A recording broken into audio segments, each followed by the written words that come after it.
Guys, coach, open, raise your hand. Keep them up for me for a second. How's everybody? Good.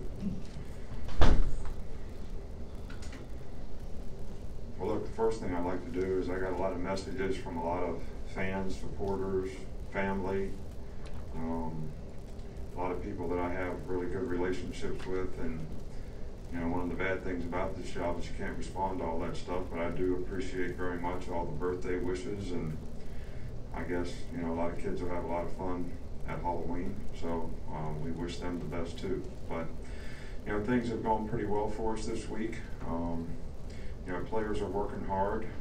I've talked before about how important it is this time of year to sort of play your best football, and because it's how you finish that's really going to determine the identity of the team. And I think a lot of that comes in your ability to make some kind of self-evaluation of, I don't think you can improve if you can't self-evaluate. You know, and there's three things that you always should be evaluating. You know, what is my effort? Am I putting in what I need to put in to be able to improve? And how do I stay focused, my mental energy and intensity, whether it's a meeting, whether it's watching film, whether it's practicing, whatever it is. And then, do I know how to do my job? You know, what to do, how to do it, why it's important to do it that way, and then, you know, technically go out there and do it, because in games like this, you know, they usually come down to which team executes the best. Blocking, tackling, you know, playing together as a unit, people staying in their gaps, everybody doing what they're supposed to do, playing with discipline, maintaining your poise, responding to adversity. So if you can self-evaluate, you know, you can really stay in the moment, I think, a little bit better, and it also helps you to improve. So,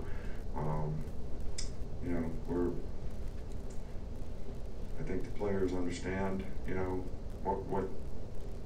what they're playing against, who they're playing against, and the quality of team they're playing against, and they're working hard to get ready. Okay, Coach, we'll start over here on the right with Ben. I was just curious what you've seen from your punters in practice in the last couple of weeks here. You know, both guys have really improved. You know, Skylar has improved.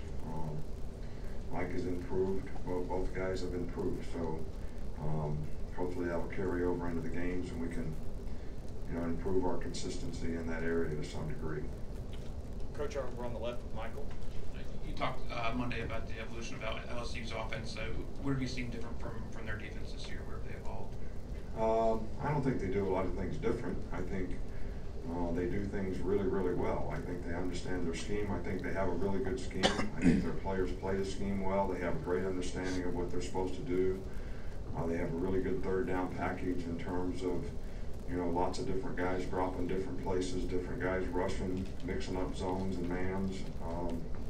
And their players, they got good players, and their players do a good job of executing and playing together, and they don't make a lot of malwares. So I don't think it's a different scheme. I just think they do a really good job of executing it. Up front here with Mark. Just wondering, how have you seen Xavier McKinney grow in his evolved role, and what makes him so effective on some of those safety blitzes?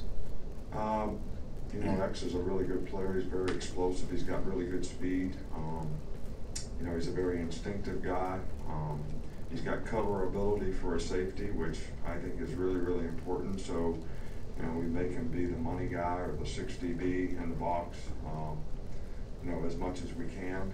Same thing we did with Macon on third down last year. And, you know, he can do that because he can cover well, and he's a good blitzer, and he's physical, and you know, he's a good tackler. So I think all those things are sort of the modern day safety. You know, the big, old-fashioned, strong safety who comes up and takes on the sweep and, you know, kicks out the guard. You know, those days are kind of gone, you know. I mean, you got to be able to cover people, spread out, cover RPOs, and, you know, he does a good job as a deep field player as well as in the short areas of the field, which I think is important in this day and age at his position. Sorry, Coach. A couple more. Start with Chris. Does your approach in recruiting change at all, whether you're recruiting someone at, say, in Louisiana, or if it's the son of an NFL player? You know, I think recruiting is all about relationships. So, you know, people need to feel comfortable with what you're trying to do, what your philosophy is, the kind of value that you're going to try to create from them. And I think if it's the son of an NFL player, I think those kind of people really appreciate it because they've been through it and they know what it takes. But it doesn't really matter where they're from. And not everybody's looking for the same things, you know, when they go to college. So, you know, we have a lot of good things here. We create a lot of value for players. We've got a lot of players come through here and leave with the ability to be a lot more successful in their life than when they came. And I think that's the overall goal that we have. And I think people see that, and people who want to do that, I think are interested in coming to school here. And I don't think it really matters a lot where they're from. Coach, we'll finish up over here with Tony. Can you speak about the job that Josh Gaddis has done and what allows him to connect with the players so well?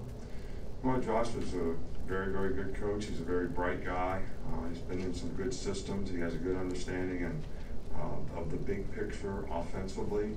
He's very technical in terms of how he coaches and teaches his players, and that they have a good understanding. He's got a really good personality. So, but he's also demanding. You know, he can, you know, confront and demand guys when they're not doing things the way they're supposed to do them. And I think that's created a lot of consistency, you know, in our receivers, and it's also improved their toughness and their mental toughness to sustain. And you know, we've got some good players, and he's got them really playing well. All right, Coach. Thank you. All right, thank you.